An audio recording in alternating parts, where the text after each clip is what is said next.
美国的外交部的部长他说，这个培训中心是为了杀你们维吾尔族的。第一，我是维吾尔族，我还活着；第二，中华有56个民族，每一个民族都是中国的心头肉，我们是一样的，他的孩子怎么可能杀我们呢？你说呢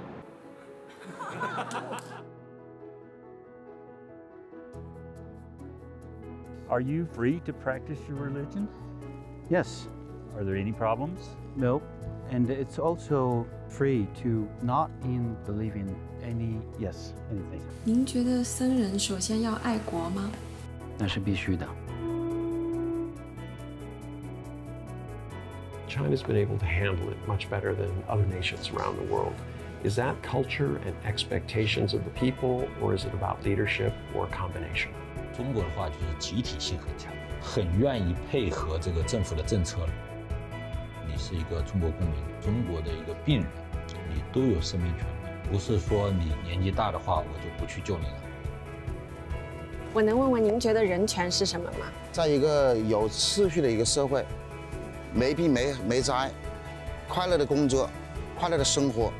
活着是最大的人权。人活了才能干任何事情。You want society with freedom of everything and COVID everywhere, or you want a government effective system with no COVID? I mean, I would certainly choose the latter. 一个是生存，一个是发展。老百姓吃饱，老百姓在吃好。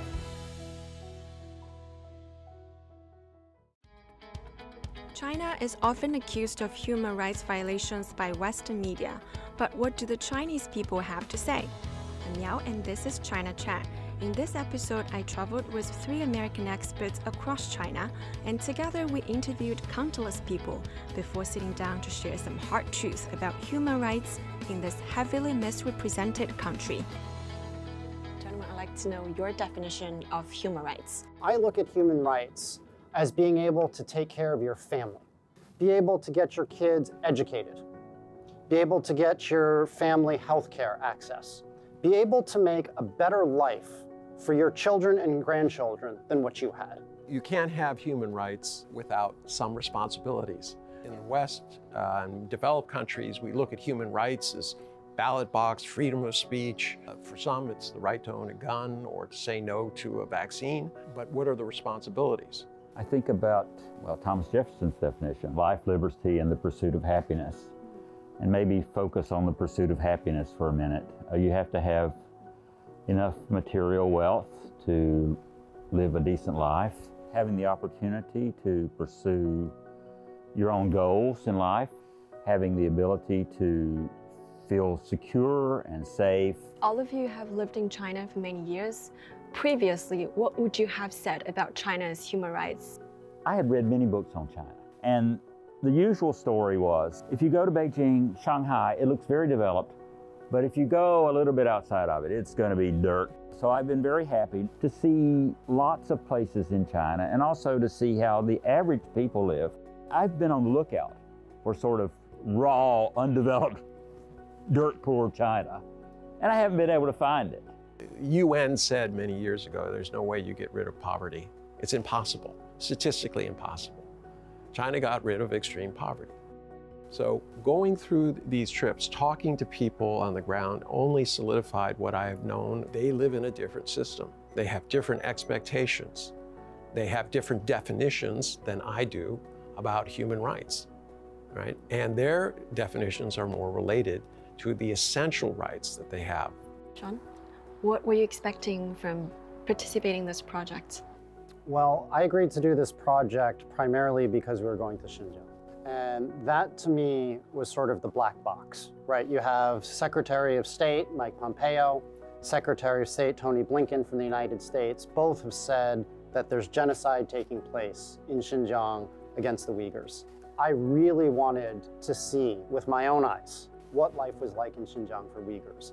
Most of the places we visited were actually from your wish list. We have traveled to Fujian, Zhejiang, Shanghai, Xinjiang, Hubei, and Tibet, or Xizang. So there's so much to discuss about human rights, but let's break down freedom and rights in different areas. First up, freedom of speech. So many people we interviewed said they can speak their minds as long as they don't break the law. Are you convinced? The perception is that if you say anything that the government doesn't like, that you're going to be locked up, and that's nonsense. If you go on social media in China, what you'll see is a lot of criticisms on a lot of issues, and they talk about it. The main difference in China is that if you try to organize, right, you say to people, let's get together and have a protest, and they will come and they will talk to you, but that also means that they're not going to tolerate those who just want to hold up a sign and protest. You know, we saw what happened in Hong Kong in the West. They look at Hong Kong and they say, oh, it's terrible. How about the year-long hiatus in business? And for 1 year, it was pure bedlam. Protesters basically broke into and destroyed all of the Starbucks. That is not constructive. And if you want to do that, yes, there is going to be things. You have to keep the streets safe. You want to talk about human rights and freedom? When I can't go to work because there's a mob who might attack me, that's not freedom of expression, right? That's mob rule. Sean, would you say freedom of speech and freedom of press are rightfully and legitimately restricted in China? Or would you argue for more freedom in those areas? I think it's clear that individuals in China are smart, and there's a lot of very vibrant discourse, you know, criticism, support for various policies, various government officials. So I think on the micro level, there's definitely freedom of speech. I understand why the government doesn't want to have Twitter and Facebook and these social media sites that are unwilling to follow the laws of China. I believe in freedom of speech, but there are limits to freedom of speech. It would be great if the government did a rethink on the Great Firewall. No, I disagree. From this perspective, the internet in the last 20 years has become a weaponized. When you start saying about freedom of speech, what do you think about somebody who can create 20,000 bots? I mean, automated accounts spewing the same garbage, all right? How is that freedom of speech? Where I multiply my particular views because I can, because the internet allows that, all right? Is that good? I would love it if we had a free internet, but you cannot ignore the danger. China's government has done a great job in China. So I would recommend that there be a major reform, even more important than the Great Firewall, but the media. I do agree. China has a great story, and they have not been very good at telling it. But it's very, very difficult to just say, oh, just open things up and everything will be fine. You have an asymmetrical situation between the international press and China's press. When we went into that hospital in Kashgar, rehab hospital, where they were helping kids who were between the ages of 0 and 6, Uyghurs, the vast majority, over 90% of the kids there. Yeah, and what was China's government doing for them? They were for free. For 6 years, these kids could live in the hospital, get treatment. That's a great story. That needs to be shown. I'm tired of seeing on pictures of dancing Xinjiang pretty women. They should be telling the stories. Is it possible that it's pushed to you because it's your... Because I'm interested on Douyin and algorithms? I think it is algorithms. That was the best. You can talk to almost any foreigner here and they'll tell you the reality that they push out in the international press has really nothing to do with China. And it's just, it seems kind of sour grapes. So I can understand why the government is, hesitant to allow that. Different studies have put confidence in the central government at between 78 and 95%. It's 25% in the US. It does have the performance legitimacy that it's moved its country over those 40 years. I think one of the reasons you're getting high ratings for the Chinese government is people think they're competent. You believe that if they say they can build a subway system or a high-speed rail, they can really do it. And that's an important part of governance. China should stay to the positive. Keep pushing out the facts. How many people are being lifted out of poverty? How many people are joining the middle class? What's the rise in median income? And then show graphs. How do you make sure all the graphs actually can reach the American audience? There's a lot of hypocrisy on our side. We're paying, according to their Herald, to a Zimbabwe Herald, we're paying $1,000 US for negative stories on China. The US government has allocated $300 million US a year to implant stories that are negative against China's One Belt, One Road. It shows the lengths in which you're pushing an international disinformation campaign that's aimed directly at China. So you have to point out the inconsistencies. You have to have people who are talking about it in effective ways. We really don't have a free internet, largely because we have an oligopolistic system, largely in Silicon Valley, which has been supported by the government in its efforts to maintain its oligopoly by the U.S. government. If you look around the world, there is no other country or region. Look at Europe, look at India. They don't really have independent tech sectors. China developed an independent tech sector because it wasn't overwhelmed by the already established monopolies coming out of Silicon Valley. I would break up those monopolies, but that's not in China's power. So maybe the next best thing is to limit the ability of those monopolies to interfere in Chinese or any other country's affairs. Moving on to freedom of religion, what did you find out in Quanzhou City, which is often dubbed as a museum of world religions? Quanzhou was great for me because in one city, we're able to interview Christians, Muslims, Buddhists, Taoists, all at one time, and see that they were able to have their faith, the government supported it, they had the freedom of religion.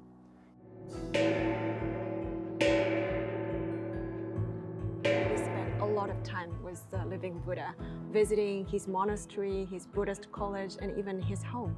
What surprised you the most? What surprised me was how modern he was. I expected him just to be looking at texts and just praying all day long. But you know, he played soccer, he watched Friends, he played music. When we went into his dorm room at the school, that he had Friends, the TV show, on the TV.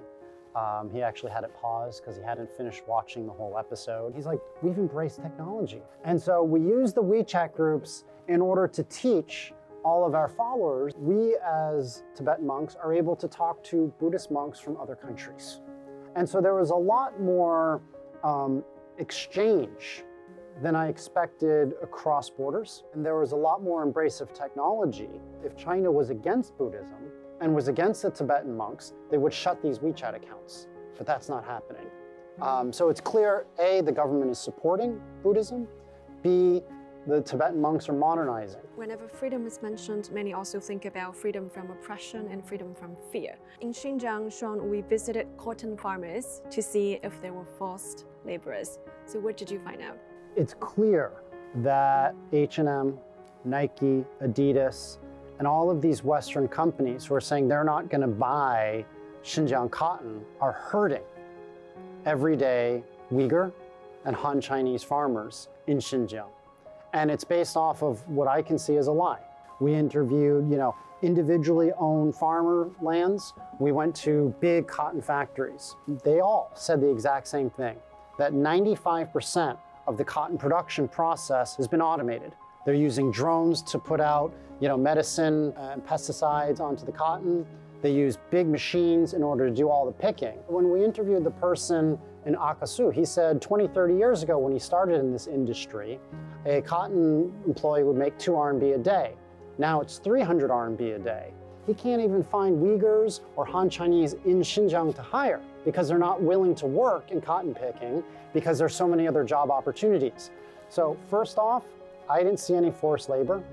Second, it's clear that it's mostly an automated process. Third, whoever is actually working in the industry tends to be the owners or people hired from other provinces. So I think Tony Blinken, the Secretary of State of the United States, who's been very vocal, saying that there's forced labor in Xinjiang, has to provide true evidence, or he has to recant and apologize to the Chinese people. Thanks, Sean.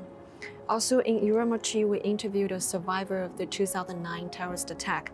She actually burst into tears when she talked about how her colleague's husband got killed right in front of them. So I wanted to ask both of you, do you think people in Xinjiang now are free from fear? We asked her, why didn't you move after these terrible things? She said, no, I live here. This is my home. These people are my friends. She was running an after-school program, and the majority of the children were Uyghur. Second, it was more important to me to see the children And no matter where I went, the children were out playing. They were on the streets. If I'm afraid, I'm not going to allow my children to be running around unsupervised. I would look out as we were going through these miles and miles of countryside, and everywhere I saw these children out there playing. I saw people working. There's no way you could have foreseen where we were going to go, so this was not planted. This is simply life in that area, and the juxtaposition of everything that is said outside of China about what's going on does not fit what we saw. So after all those terrorist attacks in Xinjiang, would you call anti-terrorism and de-radicalization measures justified? Absolutely. I think, any country's government, if their mass population, the majority of the population, lives under constant fear of being killed by terrorists, they have to react. It was clear that China is using vocational training, language training, economic opportunity as a way to better the lives of Uyghurs. I think the world should look at what China has done in Tibet, what China has done in Xinjiang, as a model for improving ethnic tension and as a model for preserving minority culture and traditions, but also integrating them into the larger minority. I think China should be given credit for what they've done. We were told that all the training and education centers are now all closed because they're not needed anymore. But in Kashgar, we did talk to 2 graduates from those centers, a dancer and a construction worker. So I wanted to know, how did their stories help you understand Xinjiang better? First off, the woman there, she had been in primary school. Her father had died. Somebody in her community came to her and said, your father will go to hell because you're not living your life according to the Quran. And they told her that she needed to stay home, to stop working, and that she needed her mother to do the same. So she was going to her family, insisting that they wear a burqa and that they not leave the house unaccompanied by a male relative. Her mother couldn't believe it. It was the mother who convinced her to go into the re-education center. She became the lead in these kind of daily shows that she was actually doing well. She was married, and she was completely upbeat all the time, and she was clearly happy. Right? The same with the taxi driver. I mean, the question wasn't just that he was beating his wife. Why? He didn't want her to work. And it was quite clear that they had come to terms with it. He had a good job. They lived in a house which by Beijing standards would have been luxury. It was huge. They had their own land. They grew their own vegetables. The whole neighborhood they lived in, going for kilometers and kilometers, was exactly the same. They all had these big houses with yards, and they had multiple families moving in. And this is where I said, everywhere you saw children, dogs, people, going back and forth on their scooters, taking their children here and there. I mean, that can't be faked. I asked both of them, are you Uyghur, are you Han, or how do you see yourself? They said, no, I'm Chinese, all right? Yeah, I'm Uyghur. I wasn't expecting that. I thought they'd say, no, I'm Uyghur and I live in China. But they didn't. They expressed it, no, I'm Chinese. I'm Chinese first. So in China, we consider the rights to survive and to develop as the 2 primary human rights. And the pandemic, if anything, has only reinforced the belief that life should always come first. David, can I ask, what did you learn from your trip to Wuhan? Well, I saw a city that had been through a big trauma. We met an elderly man who had survived, and he was very appreciative of the help that he'd gotten from the hospitals and the doctors. And so what I learned from Wuhan is that sometimes terrible things can hit, and that if you work together in a way, you can get through it. I'm sure it must have been a very scary time to people in Wuhan. I mean, in retrospect, we see that most of them survived, but they didn't know what this epidemic was. But still, they were out on the streets trying to help people get to hospitals and that kind of thing. I know among the conversations we had with the elderly patient, the doctor, the community officer, and also a volunteer. So what struck you the most? I mean, there was one person, he was one of the people who was standing on the sidewalk, making sure that people could get fresh food and vegetables. People came together and pull together. We went to the museum, we saw young people, old people, middle-aged people, some offering to be drivers for, these exhausted medical workers, others who were just giving food to their localings. We saw that from, the building of the hospital. The food was dispensed at either no cost for some or up to 10 kwai for a big bag of vegetables. That's $1.50 in US terms. Behind it all was a tremendous organization. That was amazing, the organization and the sense of community. And many were telling us that the Chinese tend to put collectivism ahead of individualism. So in your opinion, is it a good or bad choice when it comes to people's basic rights? It's absolutely necessary. As I say, you cannot have individual rights unless there's a framework to protect them and promote them. I think every society has to have a sense that they're preparing for the future, that it's more than just their own interests. But it's not simply that the individual doesn't matter. What happens is you have a fine balance between the two. And within China, everybody we talked to said, look, the collective comes first. Moving on to rights to development, David, would you like to share your findings? I'm detecting a kind of bitterness among working class people in the United States because they think they're being screwed by the system. They haven't had a wage increase for the average worker, for the median worker, since 1979. And at the same time, over the last 20 years, say from 2000 to 2015, Chinese median wages went up 11% per year. And since 2015, it's been about 6% per year. That's a huge transformation in people's lives. The opportunity to travel around shows me that it's not only Beijing and Shanghai and Guangzhou that is developing. It's many, many places around the country. I think quite a few of the average people and even the poorer people have a pretty good life. I've seen lots of medium and small-sized businesses throughout China, and I think they're the future of the Chinese economy because they employ lots of people and they give opportunities for poor people to start their own business. And so I think this kind of transformation and the opportunities that they give to people are key. The thing that really struck me is how good the infrastructure was there. I mean, really excellent roads going everywhere we went, which again, it opens up the kinds of opportunities that people can send stuff directly out and communicate with the rest of the world. What kind of future do you see with China's countryside rural development?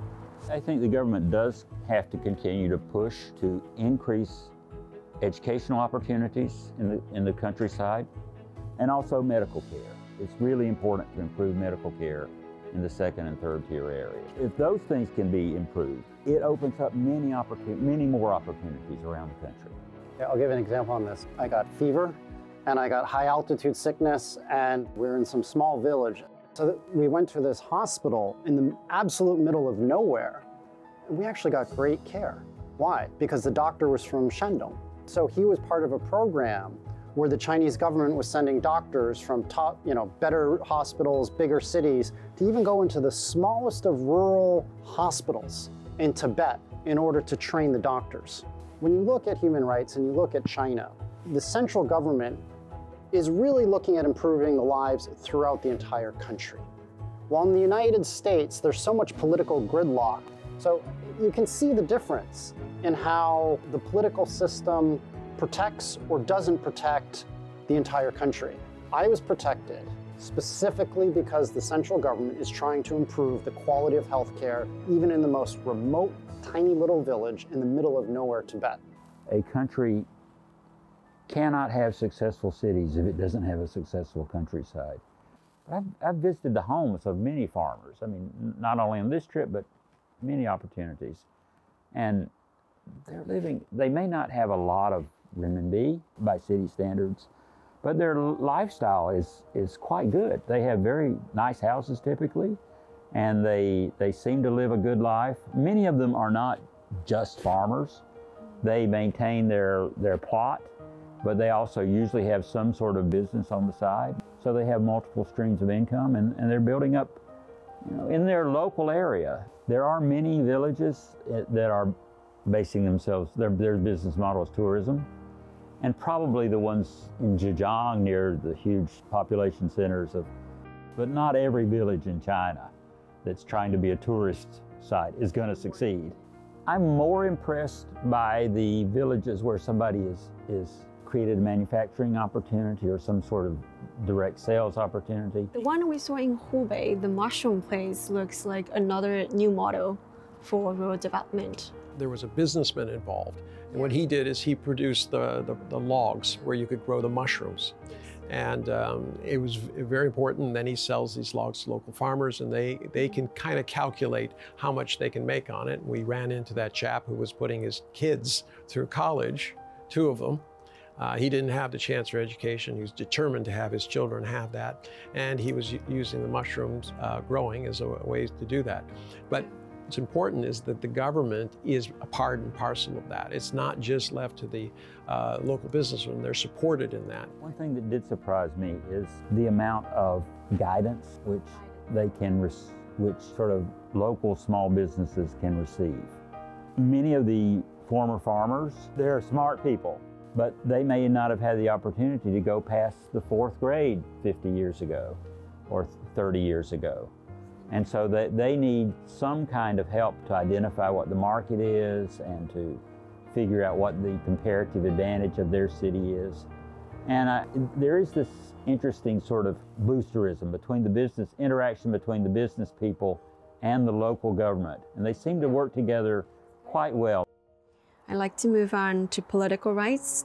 We sat in on the annual wage negotiations forum of the cardigan industry at a small town in Zhejiang. You know, there were some sharp words, real sharp words. This was not, let's pretend. No, it was not a show for us. Yeah, they were fighting, and the government people said, calm down here. Let's keep this going.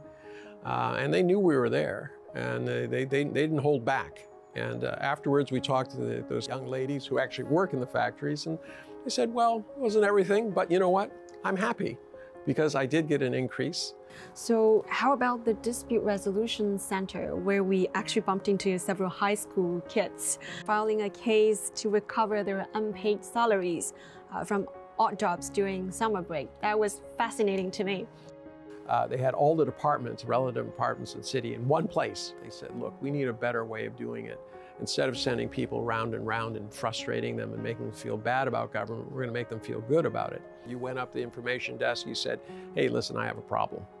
And they say, okay, I have never, ever seen anything like this. This ability, and I mean, they have a, 97, 8%, rate of actually settling things. And we were there, these kids came in there, but it was amazing to me that these young kids who, you go back a few years, they would not have had the courage to go into a government office and make a complaint. We asked them, how did you know to come in here? And one of them said, well, I was just walking by on the street and it said Dispute Resolution Center. I thought I'd go in and see what they do. I thought that was really interesting. This process would have taken a long time in most other countries. I can tell you as a lawyer in the US, that kid would have been SOL. Yeah. There's no way. What, he's going to start a small claims action to get a few $100s? It would cost him more just to start the action. And I messaged one of the kids just 2 days ago. I asked if they have got their money back. He said yes. What I was impressed was we were sitting there and they were introducing themselves and said, well, I do supervision. And I said, so supervise what? He says, I supervise the government. His job is to catch people who are corrupt and who are misusing the process. And, it was a very funny little silence after he said what he said, and we were all kind of looking at each other and going, interesting. But the fact that he's there and that he would be part of the process and the rest of these guys know that he's there is important. Now, subsequent to that, I found out that in Beijing, they have what they call the mayor's number. And it's like a 1-2-3-4-5 hotline. I talked to somebody and they said, no, I used it. My son was at a school and they had done some renovation. When they got back in, the place smelled terribly of formaldehyde and the glues and things like that. And he says, this is terrible. He spoke to the principal and he says, there's nothing we can do. We have no place to go. His wife called the mayor's hotline. Within 2 hours, they had called. The next day, they had a meeting with the things. And the third day, they moved the entire school to a temporary place to do it. Now, this is just one anecdotal, but I talked to other people that said, yes, it does work. They get right back to you. The mayor takes a great pride in how many things are resolved. He doesn't want to hear, 90%. He wants 99 plus. I've heard they're required to resolve it within 3 days, yes, which seems impossible. Well, no, it seems impossible for us, but I mean, we have a different sense of government and there are different levels of expectations now in China than we have in other places. I know you're going to have to cut this, but what would happen in the U.S. is the Attorney General would put you on a terrorist watch list. I think you should keep that in. I know, John. So in Shanghai, Gubei New Area, we observed 2 meetings where both Chinese and foreign residents offered their opinions on community affairs and also law revisions. So what did those experiences tell you about China's democratic process? It's the rule of law. We sat there through what was an incredibly boring meeting talking about very important standards. And the foreigners that we talked to were surprised that they were even invited. They didn't know about this process. They assumed this was all done in secret or, stamped by some party official. They were surprised to learn that every law in China has to go through multiple readings, not only at the top level, but all the way down through every municipal level and down even to the village level before it can be approved. So very, very shocked. They were very shocked that this exists in China because the narrative on the outside is that it doesn't. Sean, how about you? We actually met the Danish entrepreneur who went there to help the local community to design a festival. I think it was interesting. Simon, he's been in Shanghai for 30 plus years. It's good that the local government was willing to heed his advice and willing to talk to him. A lot of people think that in China, all the politics is completely top down. But we're able to see here that even a foreigner was able to give information, give advice. When you talk about democracy, I think in the American sense, it's about being able to vote. In the Chinese sense, it's more, are your needs being represented? Is your voice being heard? Are you able to participate in the process? How people become leaders in the United States and China might be different. But at the end of the day, the process of information flow going and having the needs of its citizens bubble up in China is actually quite good and maybe in many ways more robust than in the United States. Because in the US, a lot of the political leaders only heed the people who voted for them. When we're looking at the festival, one of the questions they said is, well, is it only for the people who live in the neighborhood?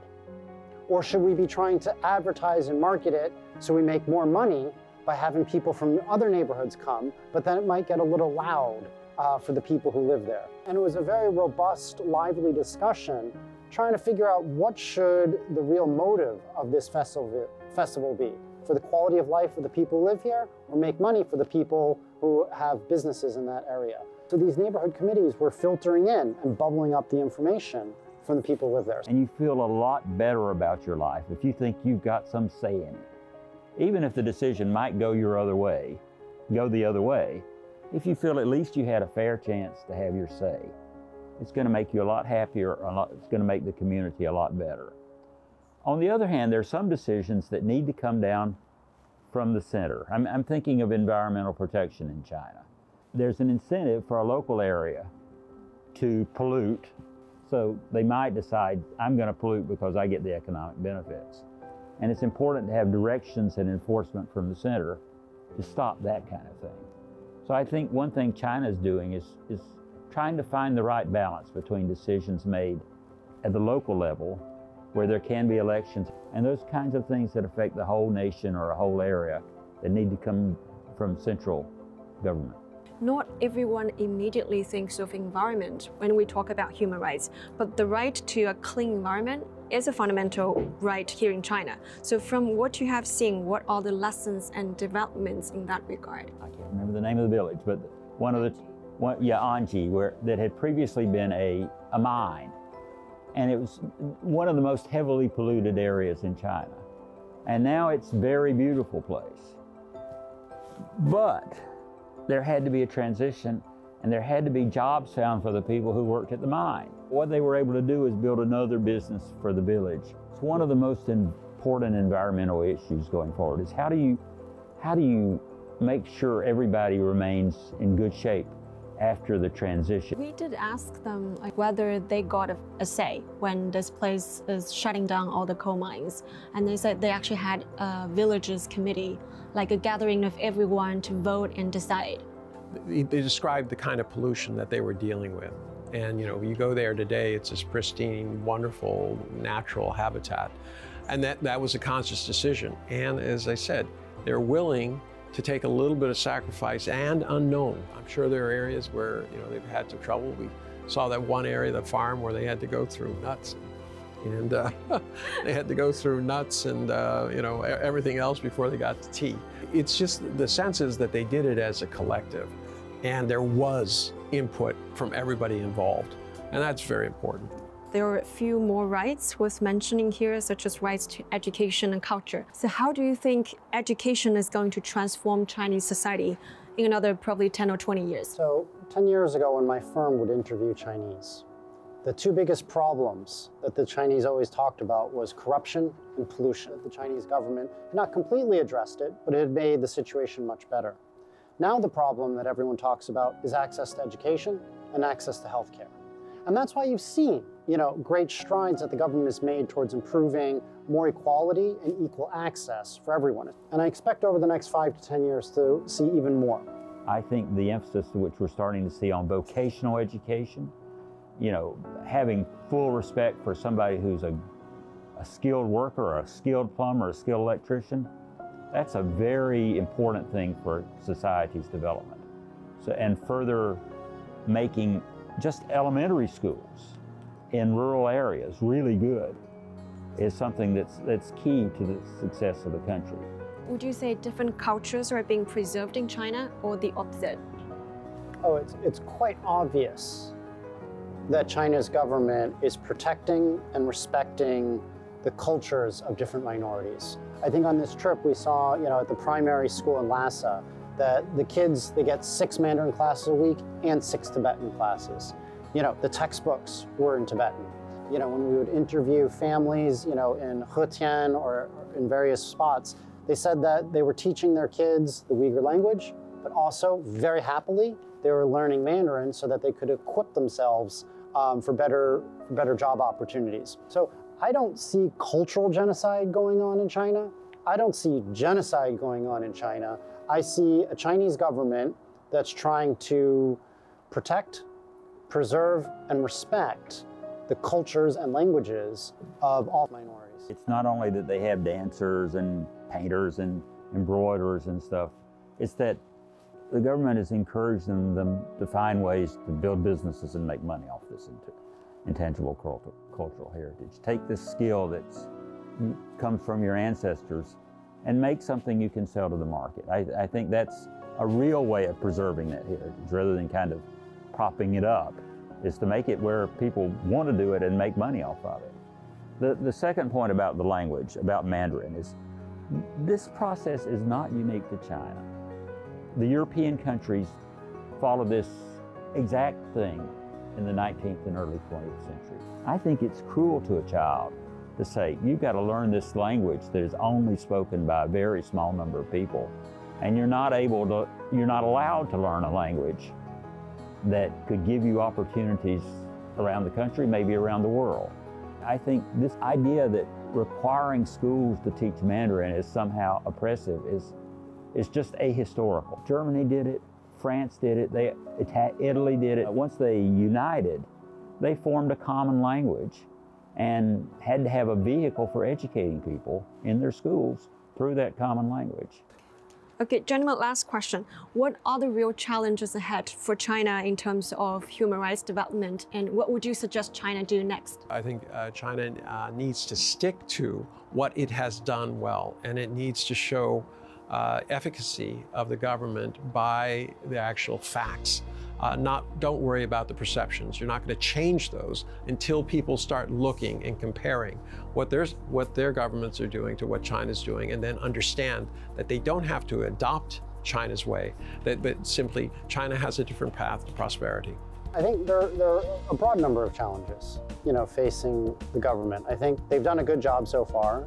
They need to continue. But the key is the government needs to ensure equal access and equal opportunity for people throughout the country. So they need to make sure that they reform healthcare, reform education, reform taxation, reform real estate, so that the poor people still have the ability to move upward from a social economic standpoint. I think that's what the government's been doing lately with the Common Prosperity Drive. I think the main thing China needs to focus on is keeping itself as a dynamic economy. To do that, you have to be a dynamic society with a dynamic culture. And that means people have to continue to feel that they have the opportunity to transform their lives. That's part of what's built China over the last 20 or 30 years. And it's really important that that continues.